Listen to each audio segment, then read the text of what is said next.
राम नारायण राम पृथ्वी रे जदि व्यक्तिगत स्वामित्व न थाए तेबे लोकमाने भावंती जे तांको जीवन रे करिबाकू किछि नाही। लोकमाने एपरि भावरे व्यक्तिगत स्वामित्व रे बंधी होई अछंती जे सेमाने निजकू एठी ठारू बाहर करि पारु नाहंती। जेमिति व्यक्तिगत स्वामित्व जोगु ही आमे ठीक पथ पाउछु कि एक मनीष मृत्यु हेबा परे से निजर स्वामित्व शिक्षा टंका संपत्ति किछि नेई जाए नाही, से खाली हातरे ऊपरकू जाए।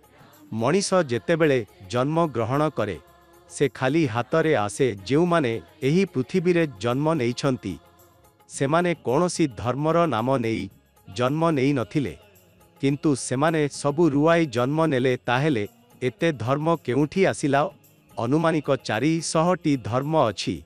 जेउ माने एही धर्मर नेता सेमानंकु पचारंतु जे आमर एकमात्र भगवान अल्लाहंको नाम कण, सेमाने एहा कहि पारिबे नाही। आकाश ही आमर घर ओ आमर प्रकृत माँ बापा। लोकमाने एही कथा केबे बुझिबे? एही धर्म उपरे अंध भक्ति केते दिन चालिब? एहा अधिक समय धरी चाली पारिब नाही। अल्लाह भगवान अपरं शक्ति एही सबुंकर एकमात्र नाम हेउछि राम नारायण राम।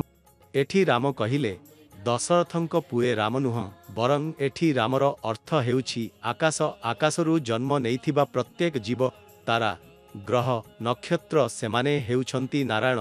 एवं जे शेष राम अछि से आमे निज माने गछगछाड़ी पशुपक्षी एवं पृथ्वीर समस्त सजीव जीवन। आकाशरे अनेक तारा ओ नक्षत्र अछि जहा कोनोसी वैज्ञानिक किंबा गणितज्ञ गणना करि पारिबे नाही। सेहीपरि आकाश ही आमर माँ बापा, एही ही आदि एवं अंत।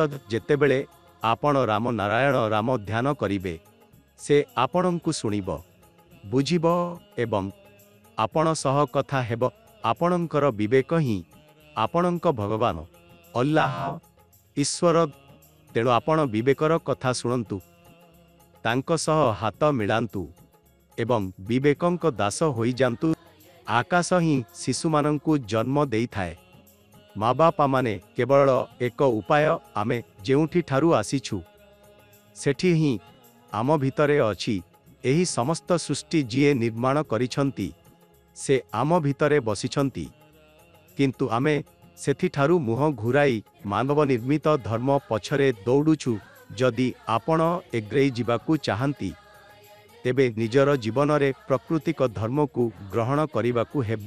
राम नारायण राम जप करंतु, ध्यान करंतु, चिंतन करंतु एवं जेतेबेले ताहाकू आपण मनरे रखिबे ताहा आपणंकु पथ देखाइब।